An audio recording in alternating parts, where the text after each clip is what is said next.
मोरडा आदर्श विद्यालय नूतन बालिका हॉस्टेल उद्घाटन कले मान्यवर मंत्री। मयूरभंज जिला मोरडा स्थित ओडिशा आदर्श विद्यालय नूतन बालिका हॉस्टेल उद्घाटन उत्सव आज सोमवार अपराह्न 2टार अनुष्ठित हो जाइछि।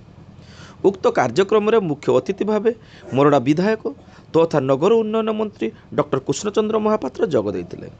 विद्यालयर छात्र छात्री माने पेरेड जोगे मान्यवर मंत्री को स्वागत जणाइथिले।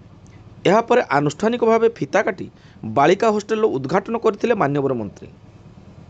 एसहित मंत्री महापात्र हॉस्टेल परिसर में बुली विद्यालय कर्तृपक्ष सहित आलोचना करथिले।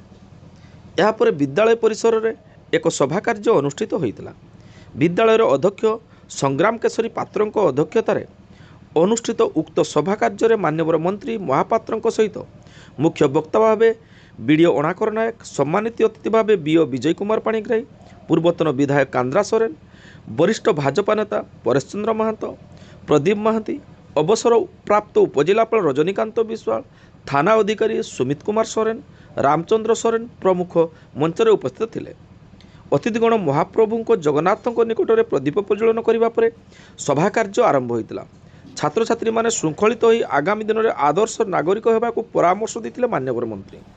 विद्यालय मंचर एक छाउणी, अतिरिक्त पानीय जल व्यवस्था एवं अंचल एक ऑडिटोरियम करने प्रतिश्रुति देते मान्यवर मंत्री डॉक्टर कृष्णचंद्र महापात्र।